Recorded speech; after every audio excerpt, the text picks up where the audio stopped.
They did it. Ableton just announced the 1.5 update for the Move over here. So I went to Superbooth the other day and I went to their booth and also took part at a workshop they gave, and we were able to ask them some questions.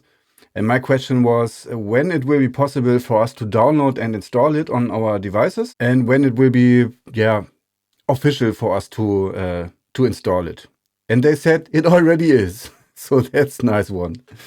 Okay, so I went home, grabbed my Move, took part on the Ableton Move beta program. So that's one point. You have to take part at the beta program for the Move, but that's no big issue. And then you can install it. And I went home and installed it and play with it, and it is awesome. So there are at least two things for me that are very crucial, which were missing before. So number one is you now have an auto filter on each of the tracks. Before that, there was no auto filter on the tracks. Only reverb and saturator and delay and a handful other effects, but no auto filter. And to play live with this one, I need an auto filter. So I'm very happy to have that now. And the other thing, and that is a big one, Move can now be MIDI slave. So if, in my case, my Octatrack is my MIDI master and sends the MIDI clock signal through the Digitakt, through the Syntakt, and now it can be sent through or to the Move also. So I could imagine having my Move aside, running in time, and I could use it for slamming one-shot samples, or like, that's the other thing. Now with Move running in time, you can have 1 or 2 lanes of synthesizers with an arpeggiator, and you can just all of a sudden hit a chord and the arpeggiator will stay in time. So that's a big one for me. You could also make use of the note repeat function and slam some claps or hi-hats or snares in the break or something.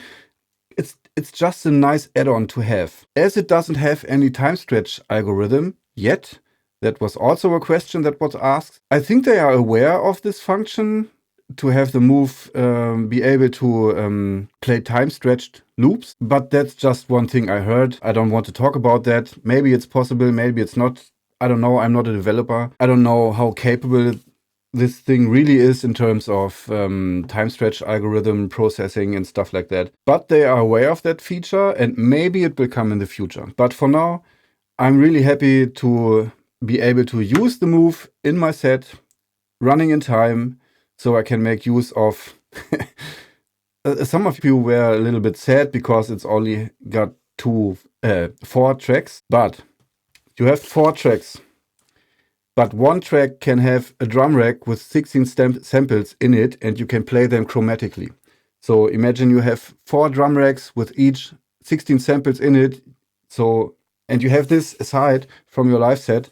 So you are able to have 64 sample slots, which can be played chromatically, or you can have 1 or 2 synth lines with each an arpeggiator, and you can use note repeat, and all of this in time. I know that's a pretty basic one, but before the update 1.5, Move was not able to run in time when it's not the master. So before that, Move has to be the MIDI master and send MIDI clock out to your other gear. So this was possible before, but for me, my Octatrack is my master, and I want to grab the MIDI sync signal from there. Let's stop talking.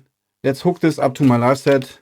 Let's plug it into my Digitakt I have over there. Let's see what we can come up with. Okay, so now we're here at my live set. Well, it's not my actual live set I'm working on at the moment, but it's an example of what you can do with it and how you can hook these things up together. And I want to show you what you have to do in order to get this running, as I said in the beginning. So I have my Digitakt here, which is part of my live set, and I have the Ableton Move here with the 1.5 something beta update. So, okay, first thing, the audio routing. The audio routing is the Move goes into the Digitakt, and the Digitakt and the Move together combined goes into my audio interface. And another thing is, I don't have it connected via regular 5-pin MIDI. Instead, I have it connected with an USB cable because the Move only has USB-A. And in order to do this, you have to go in the Digitakt to MIDI config, port config, And there I will set the encoder destination to internal and trick key destination to internal and mute destination also to internal, just so that none of these buttons I will press on the Digitakt will trigger any notes on the Move or something. And another thing is output to MIDI and USB, or only USB. So that's one thing. The other thing is you obviously have to send clock and transport, and that's it. So now Digitakt is sending MIDI clock information over the USB port into the Move. So, and now comes the new thing. On the Move, you have to press these three dots here, and then you can go to the settings, and then you have to choose Midi Sync, which is currently off. Press it and go to Midi Sync In, and that's it. And now, if I press play on the Digitakt, the Move will start playing in time with the Digitakt. So as you can see, this works just fine. I hit play on the Digitakt and the Move runs in time. As you can see here on the sequencer, and also this lights blinking over here, they're blinking in time. So obviously you don't know which sounds come from the Digitakt and which ones come from the Move, but trust me, they are running in time. So what you can do now is you can probably go to any track, and I've prepared a little synthesizer line here with an arpeggiator. And if I just imagine I play with my liveset and I am busy with my other machines, and something is running without any synth or bass line or something tonal, and all of a sudden I want to hit a synth line with an arpeggiator. Yeah, so I can do that. And it's in time. I like it.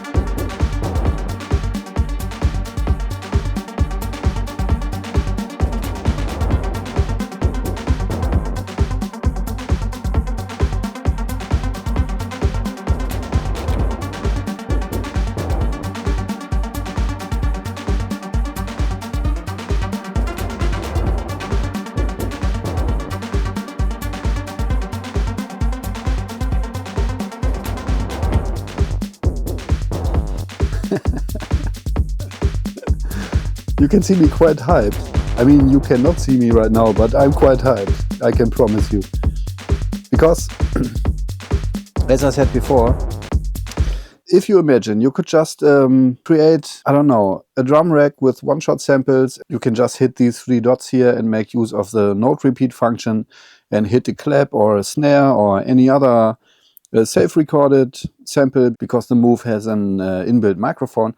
So you can imagine creating a 16-slot drum rack with one-shot samples, and if you hit these three dots here and make use of the note repeat function, you can just hit them in time in a break, or I don't know, during your live set if you want to raise some tension or something. If you ever seen Chris Liebing play live, he plays synths forever with Tractor and a Machine from Native Instruments. And he makes heavy use of note repeat function with hitting claps and snares and random sounds while playing his DJ set.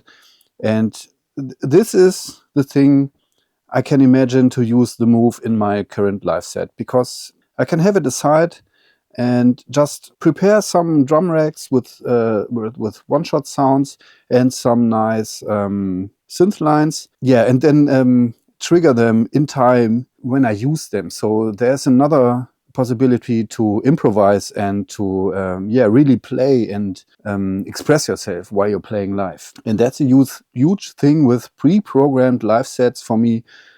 Because in these electronic machines, I tend to program a lot beforehand, and I leave some space for me to improvise and express myself while playing live. But yeah, if you ever played live, then you know you only got two hands, and yeah, chances to mangle sounds live are limited if you're not playing modular, because then yeah, I think everything is quite improvised. But in this case, I play my songs with the Electron machines, and I want to add another device which gives me the possibility to hit random notes or one-shot samples, or raise the tension, or make a delay on something, or play with an arpeggiator which is not planned before. And the Move with a new 1.5 update gives me the possibility to do that. And I quite like it. So yeah, for me, the Move now becomes a super nice companion for my live set, or for any live set, or for any live sets I will do in the future, I don't know. And they are working on it. They said it in the workshop I was attending at Superbooth, and I know they know what this thing is capable of, and they know how to treat it to not be a push mini, because it is not a push mini. It is a whole other device, and that is great, because I don't want a push mini. I don't want the Move to be itself. Imagine you can take this in your backpack. If you go anywhere, I don't know, just take it in your backpack. So, and if you hear some, I don't know, some construction workers on the side, or in your office, some sounds, or I don't know, some ambient sounds, or whatever might happen around you, you can just sample it. You can send it over to Ableton Cloud, or save it in your computer afterwards or something. But what I want to say is, you can build up a nice library of field sound recordings and build your drum racks with these sounds. You can create packs and synth sounds in Ableton Live and send it over to the Move, so that it works in standalone mode. And if you go to the templates, you have like 8x4 space for different templates. And let me tell you one thing, these templates change in time. So it's not like in the Octatrack or something, when you want to change the project, you have to hit stop and load the new project. It's not the same on the Move. These templates, if you program them in the same BPM tempo, then you can just load them without any loading time. That's good to know. The Move is a great companion. It's a great standalone device. It's a fun device, and I'm really curious and looking forward for what the developers of Ableton plan to do with this. It's fun playing with it. It's fun taking around, sample your environment, and use it in your live set as a companion device to your existing live act. So that's how I see this. That's all for me right now. I have to spend a little more time with it, but now with the 1.5 update, I want to invest the time to learn this and use this, because the missing functions were added. So thanks, Ableton. Thanks for being at Superbooth. Thanks for my discount code on the push standalone, and this will come in another video. And yeah, for all other of you, thanks for watching my stuff again, and see you in the next time. Bye.